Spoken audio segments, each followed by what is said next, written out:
Hello friends, welcome to our channel and our new video. Today, I'm going to share a fictional life story with you that I'm sure will deeply affect you all. My name is Hadis. I am 43 years old and live in Izmir. I'm single and have lived in Izmir all my life.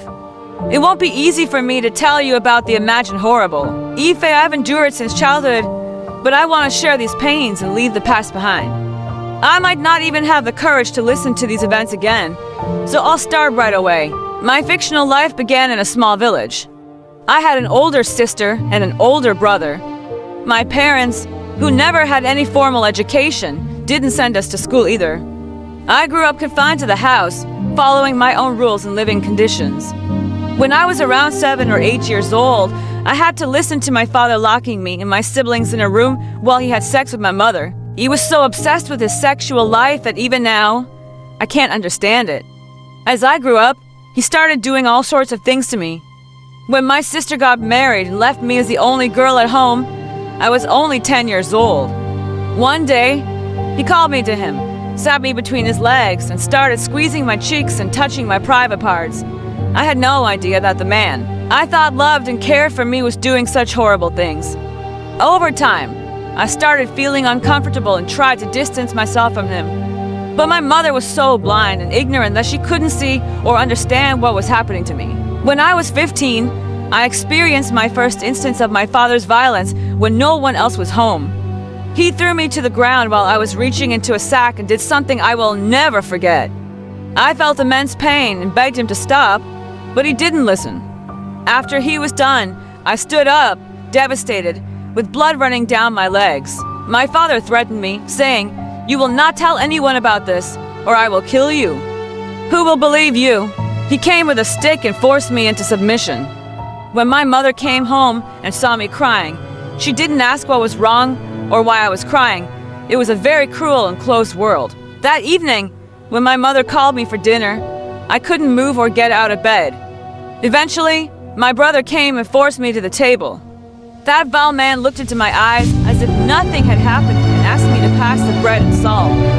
I broke the bread and handed it to him in tears, but no one asked why I was crying. My mother didn't question anything. They oppressed me so much since childhood, saying don't do this, don't speak, don't run away, that I was too scared to do anything. Maybe that's why I couldn't speak up about what my father did to me for 2 years. I endured it. There was a girl from our neighborhood who would visit occasionally because I couldn't leave the house. I tried to tell her, but I was too ashamed to explain what was happening. When I was 17, I missed my period, but didn't understand why. I felt sick and exhausted, but thought it would pass. After 2 months, I asked the girl who visited us about pregnancy symptoms, and everything she described matched my experience. But I couldn't go to the hospital for a test and lived with constant fear and doubt. After 8 to 9 months, while cleaning the house one day, I felt an unbearable pain in my abdomen and collapsed, screaming for my mother, thinking I was dying. She mixed an herbal remedy with painkillers for me, but when it didn't help, she called a neighbor to take us to the hospital.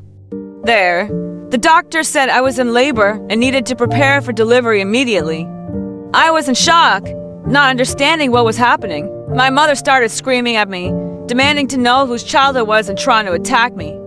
I was taken to the delivery room and gave birth to a healthy baby boy. By the time I came out, my mother had gathered the whole family at the hospital, and they were all yelling and threatening me. My father, that despicable man, demanded to know who the father was. I couldn't answer, but the doctor intervened and suggested calling the police, which they did. The police took me for questioning, but I couldn't bring myself to tell the truth. I lied about being attacked by an unknown man in the woods. When the police took the baby to an orphanage, I was sent to live with my sister's husband's family, where I signed in with the authorities daily. I never saw my baby again and honestly didn't want to. My sister and her family moved without leaving a trace, and I ended up living on the streets, struggling to survive, eating from garbage bins, but never resorting to theft or dishonesty. One day, 3 young women approached me, offering help. They saw me sitting on the street regularly and took me to a nearby restaurant for a meal. They invited me to one of their homes to clean up and get some fresh clothes. That evening, I took a shower and wore the clean clothes they gave me. One of the girls, without judgment, listened to my story and offered me support. She let me stay with her for a year, during which I struggled to find a job due to my criminal record. But she introduced me to someone who got me a job at a hospital canteen. I eventually rented a small apartment and began to regain my confidence with the support of these young women. I started wearing a headscarf, praying and reading the Quran, asking for forgiveness daily. Although years have passed, I still feel guilty for abandoning my child. I don't know how old I look now, but age doesn't matter. What matters is that I can breathe again as a woman who has managed to stand up once more in this life. Thank you for listening. If you have real-life stories you want to share, please reach out to me via email. Take care and stay safe.